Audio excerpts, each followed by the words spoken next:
മെറ്റന ministries YouTube ചാനലിലേക്ക് ഏവർക്കും സ്വാഗതം. വിവാഹത്തിൻ്റെ പർപ്പസിനെ കുറിച്ച് നമ്മൾ കഴിഞ്ഞ 3-4 എപ്പിസോഡുകളിലായിട്ട് ചിന്തിക്കുകയായിരുന്നു.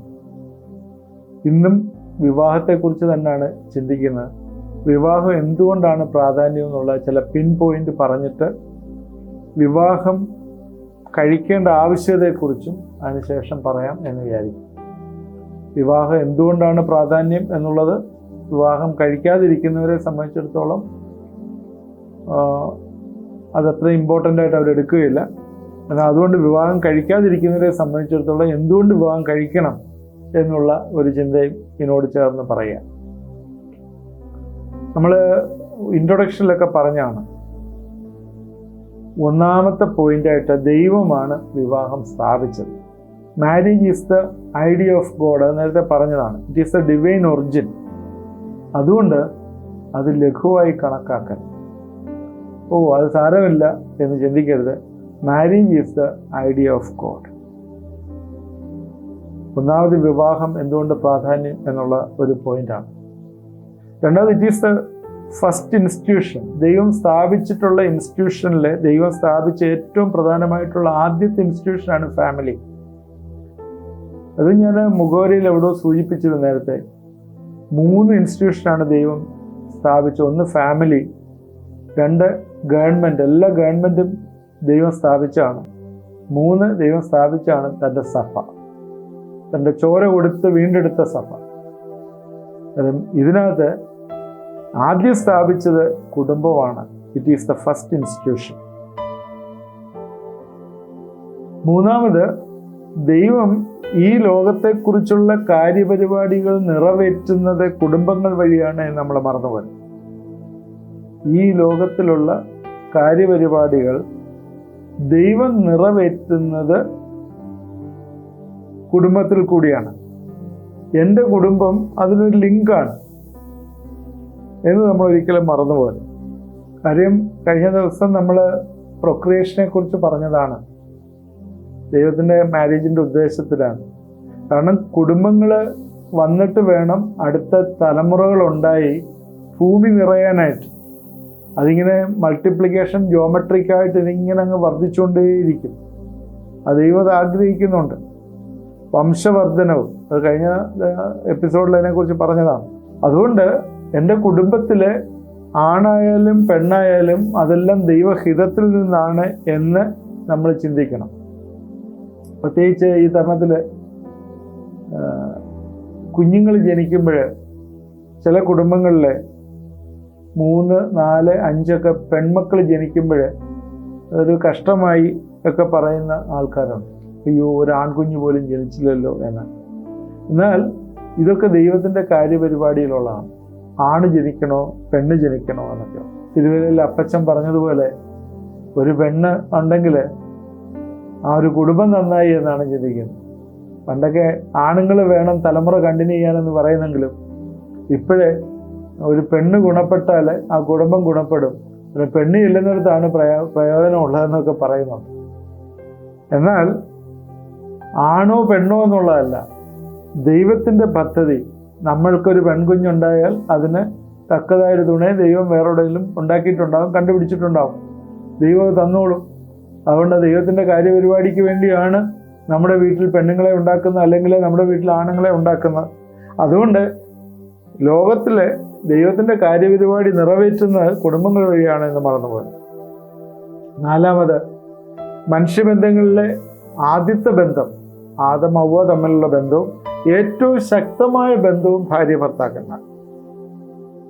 ഭർത്താക്കന്മാർ തമ്മിലുള്ള ബന്ധമാണ് the most intimate relationship, strongest relationship എന്ന് പറഞ്ഞാൽ ഭാര്യയെ സംബന്ധിച്ചിടത്തോളം ഭർത്താവിനേക്കാളും വലിയൊരു ഇൻറ്റിമേറ്റ് ഫ്രണ്ട് ഉണ്ടാവാൻ പാടില്ല. ഭർത്താവിനെ സംബന്ധിച്ചിടത്തോളം ഭാര്യയെക്കാളും വലിയൊരു ഇൻറ്റിമേറ്റ് ഫ്രണ്ട് ഉണ്ടാവാൻ പാടില്ല. കാരണം ആ ലൈഫ് പാർട്ട്ണർ ആണ് strongest bond and best friend. അനിയനെ സംബന്ധിച്ചിടത്തോളം അതർ മാൻ, അപ്പൻ, അമ്മ, അപ്പൻ, അമ്മ, അനിയൻ എല്ലാവരും തന്നെ പ്രാധാന്യമുണ്ട്. എന്നാൽ അവര് ഭർത്താവിൻ്റെ അത്രയും പ്രാധാന്യമില്ല തിരിച്ചും. അതുകൊണ്ട് എന്തെങ്കിലും ജീവിതത്തിലെ പ്രോബ്ലംസിൽ കൂടി കടന്നു പോകുമ്പോഴും എന്തെങ്കിലും പ്രയാസം അല്ലെങ്കിൽ എന്തെങ്കിലും ഡിസിഷൻ മേക്കിങ്ങിലും ആദ്യം കോണ്ടാക്ട് ചെയ്യുകയും ഡിസ്കസ് ചെയ്യുകയും ചെയ്യേണ്ടത് ലൈഫ് പാർട്ട്ണറുമായിട്ടാണ്.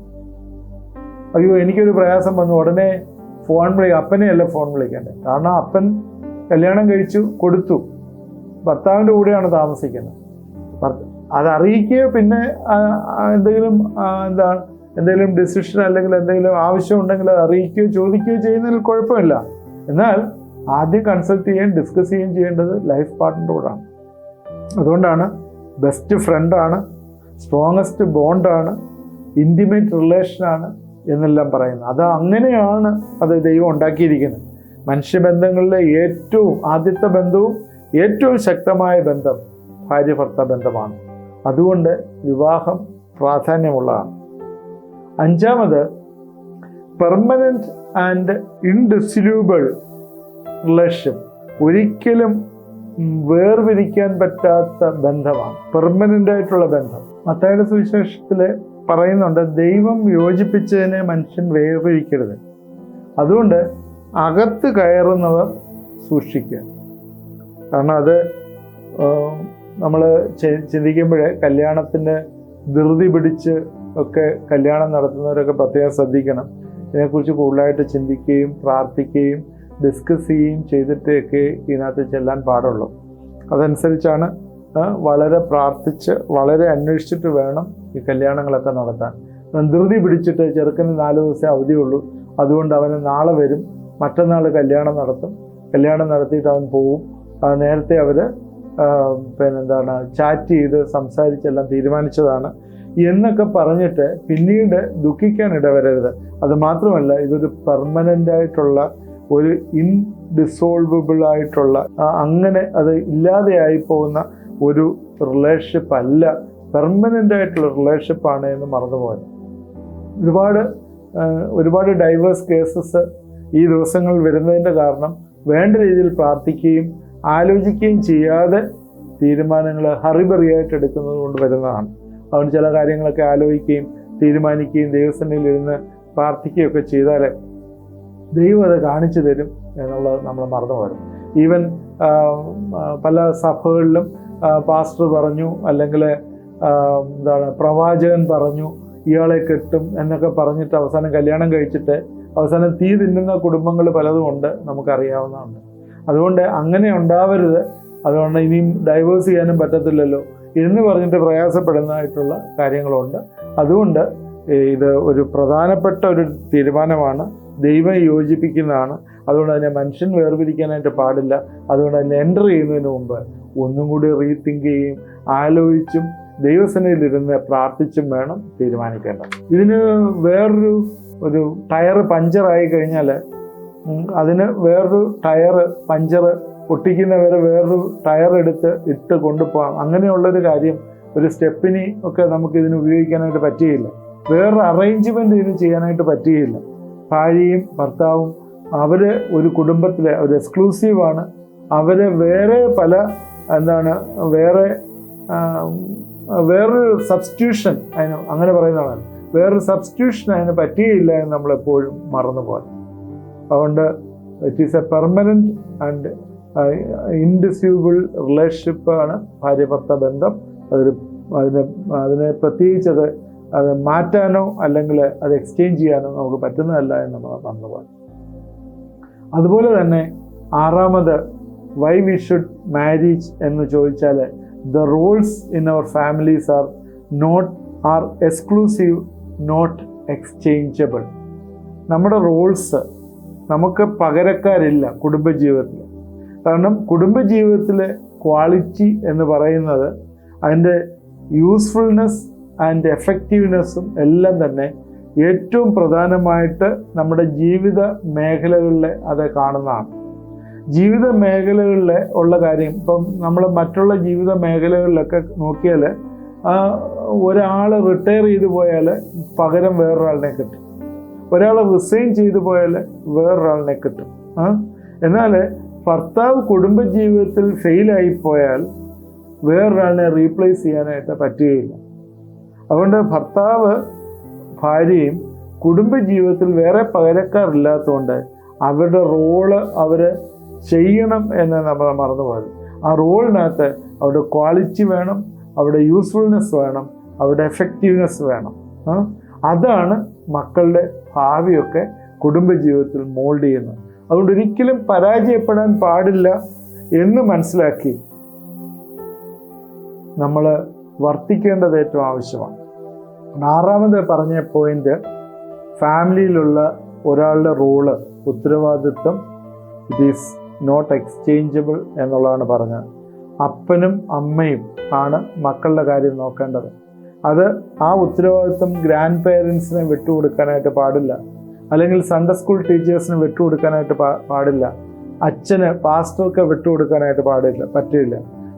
അത് വെച്ചു മാറാൻ പാടില്ല. അവരുടെ റെസ്പോൺസിബിലിറ്റി ഏറ്റെടുക്കേണ്ട ഉത്തരവാദിത്വം പ്രത്യേകിച്ച് ഭവനത്തിലെ പിതാവും മാതാവുമാണ് ചെയ്യേണ്ടത് എന്ന് ആ റോള് മനസ്സിലാക്കുക. ഈവൻ 7ാമത് വരുമ്പോഴത്തേക്ക് 7ാമത്തെ ഒരു റെസ്പോൺസിബിലിറ്റി, പെട്ടെന്ന് സമയമില്ലാത്തതുകൊണ്ട് 1-2 കാര്യം കൂടെ പറഞ്ഞു പോകേണ്ടതുണ്ട്. 1 തിമോത്തി 3:12 ശുശ്രൂഷകന്മാർ ഏത് രീതിയിലായിരിക്കണം എന്ന് പറയുന്നത്. ശുശ്രൂഷകന്മാർ, മൂപ്പന്മാർ, ശുശ്രൂഷകന്മാർ നല്ല രീതിയിൽ സ്വന്തം കുടുംബങ്ങളെ നന്നായി ഭരിക്കുന്നവരായിരിക്കണം എന്ന് പറയുന്നുണ്ട്. അവർ സ്വന്തം കുടുംബം ഭരിക്കാൻ പറ്റാത്തവന് സഭയിൽ പുൾപിറ്റ് കയറി നിൽക്കാൻ പാടില്ല. എന്ന് വെച്ചാൽ ഒന്നാമത് സ്വന്തം കുടുംബത്തിൽ ഭക്തി കാണിക്കണം. അവിടെ ഭക്തി കാണിച്ചിട്ട് കുടുംബജീവിതത്തിൽ ഭക്തി ഇല്ലാതെ ഇരിക്കാൻ പറ്റില്ല. അതുമല്ല, സാധാരണ ശുശ്രൂഷകരെ കുറിച്ചാണ് പറയുന്നത്, ഡീക്കൻസിനെ കുറിച്ചല്ല പറയുന്നത്. ശുശ്രൂഷകന്മാർ എന്ന് പറയുമ്പോൾ കാശുണ്ടെന്നവരും ട്രസ്റ്റി, ലേ ലീഡേഴ്സ് അങ്ങനെയുള്ളവർ പോലും തന്നെ കുടുംബത്തെ നല്ല രീതിയിൽ നോക്കുന്നവരും അവരെ ഭരിക്കുന്നവരുമായിരിക്കണം എന്ന് പറയുന്നത്. അത് ദൈവത്തിൻ്റെ പ്രിൻസിപ്പിളിൽ ആ ഇമ്പോർട്ടൻസ് കൊടുത്തിരിക്കുകയാണ്, കുടുംബത്തെ നന്നായി നോക്കണം എന്നുള്ളത്. അത് പറയുന്നതായിട്ട് കാണുന്നു. നേരത്തെ അതുപോലെ പറഞ്ഞൊരു കാര്യമാണ് 8ാമത്തെ കാര്യം, ഒരു മാറ്റമില്ലാത്ത പ്രമാണമാണ്. നേരത്തെ സംസാരിച്ചാണത്. എബ്രായർ 13:4 വിവാഹം എല്ലാവർക്കും മാന്യവും കിടക്ക നിർമ്മലവുമായിരിക്കട്ടെ, എന്നാൽ ദുർനടപ്പുകാരെയും വ്യഭിചാരികളെയും ദൈവം വിധിക്കും എന്നുള്ള. കുടുംബജീവിതത്തിലെ അവിശ്വസ്തത അത് ദൈവത്തിന് ഒരിക്കലും സഹിക്കാനായിട്ട് പറ്റില്ല. ദൈവം ശിക്ഷിക്കും, അവരെ കൈകാര്യം ചെയ്യും എന്നുള്ളത് ആരും തന്നെ രക്ഷപ്പെടുകയില്ല. അതൊരു മാറ്റമില്ലാത്ത പ്രമാണമാണ്, ബൈബിളിൽ തന്നിരിക്കുന്ന മാറ്റമില്ലാത്ത പ്രമാണമാണ്. ഇതേ കാര്യം തന്നെ പ്രോവർബ്സിലെ 6ാം അധ്യായത്തിൽ പറയുന്നുണ്ട്. സദൃശവാക്യം 6 കൂട്ടുകാരൻ്റെ ഭാര്യയുടെ അരികിൽ ചെല്ലുന്നവൻ ശിക്ഷ അനുഭവിക്കാതിരിക്കുകയില്ല, ശിക്ഷ വരാതിരിക്കുകയില്ല. കൂട്ടുകാരൻ്റെ ഭാര്യയുടെ അരികിലേക്ക് പോകുന്നവന് ശിക്ഷ വരാതെ ഇരിക്കുകയില്ല. അവിശ്വസ്തത കുടുംബജീവിതത്തിൽ കാണിക്കുന്നവരെ ദൈവം ശിക്ഷിക്കുക തന്നെ ചെയ്യും. അത് ഈവൻ ചിന്തയിൽ പോലും വരാൻ പാടില്ല എന്നുള്ളതാണ്.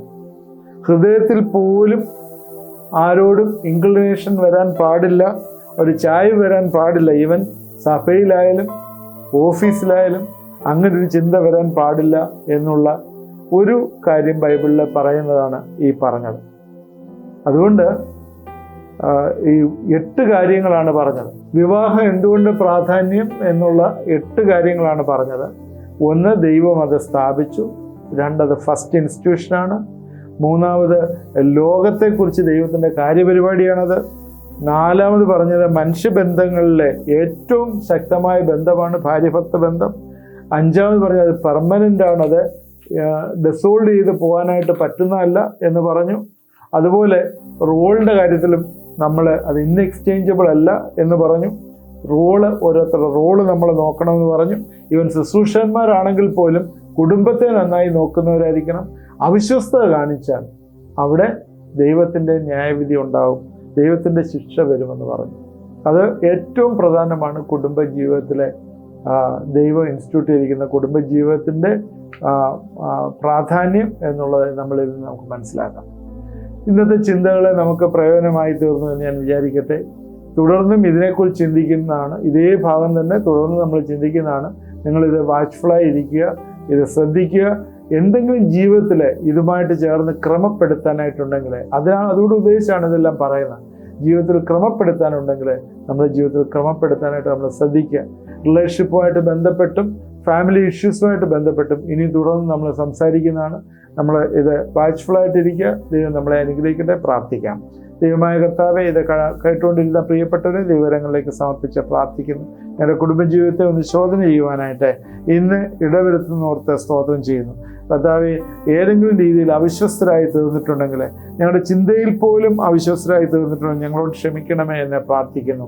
ദൈവകരങ്ങളിലേക്ക് ഏൽപ്പിക്കുന്നു. കർത്താവെ, ദൃഢമായിട്ടുള്ളൊരു കുടുംബജീവിതം, അതിൻ്റെ യൂസ്ഫുൾനെസ്, അതിൻ്റെ എഫക്റ്റീവ്നെസ്, അതിൻ്റെ ക്വാളിറ്റിയൊക്കെ കർത്താവെ അസസ് ചെയ്യുവാനായിട്ട് ഈ ദിവസങ്ങൾ കർത്താവെ ഞങ്ങളെ സഹായിക്കണമേ എന്ന് പ്രാർത്ഥിക്കുന്നു. അതിന് റീപ്ലേസ്മെൻ്റ് ഇല്ലല്ലോ, അതിൻ്റെ സ്റ്റെപ്പിന് ഇല്ലല്ലോ കർത്താവെ. അതിനാൽ ഞങ്ങളുടെ ഡ്യൂട്ടികൾ അന്യോന്യം ചെയ്തുകൊണ്ട് ദൈവം ഞങ്ങളെ ഏൽപ്പിച്ച ശുശ്രൂഷയാണ് ഇതെന്ന് മനസ്സിലാക്കിക്കൊണ്ട് കുടുംബജീവിതത്തിൽ നല്ല രീതിയിൽ ചോദിപ്പാനായി ഇത് കേട്ടുകൊണ്ടിരിക്കുന്ന എല്ലാ കുടുംബങ്ങളെയും ഞങ്ങളെ ഏൽപ്പിച്ച് പ്രാർത്ഥിക്കുന്നു. ദൈവമേ, അനുഗ്രഹിക്കണമേ, സഹായിക്കണമേ കർത്താവെ. ഞങ്ങളുടെ കുടുംബജീവിതങ്ങളെ നീ ഏറ്റവും ബലപ്പെടുത്തണമേ എന്ന് പ്രാർത്ഥിക്കുന്നു. കരങ്ങളിലേക്ക് സമർപ്പിക്കുന്നു. പ്രാർത്ഥന കേട്ടോർക്ക് സ്തോത്രം. യേശുക്രിസ്തുവിന്റെ നാമത്തിൽ പ്രാർത്ഥിക്കുന്നു. കേൾക്കുമാറാകണമേ. ആമേൻ. ഇത് വാച്ച് ചെയ്ത് എല്ലാവരും ദൈവം അനുഗ്രഹിക്കട്ടെ. നിങ്ങളുടെ ഫ്രണ്ട്സിന് ഷെയർ ചെയ്ത് കൊടുക്കുക. ആദ്യമായിട്ട് കാണുന്നത് സബ്സ്ക്രൈബ് ചെയ്യുക. എന്തെങ്കിലും സംശയം ഉണ്ടെങ്കിൽ വാട്സാപ്പ് നമ്പറിൽ അയച്ചു തന്നാൽ ഞങ്ങളതിന് റിപ്ലൈ ചെയ്യുന്നതാണ്. നിങ്ങളുടെ കമൻറ്റുകൾ കമൻറ്റ് ബോക്സിൽ ദൈവം നമ്മളെല്ലാവരെയും അനുഗ്രഹിക്കട്ടെ.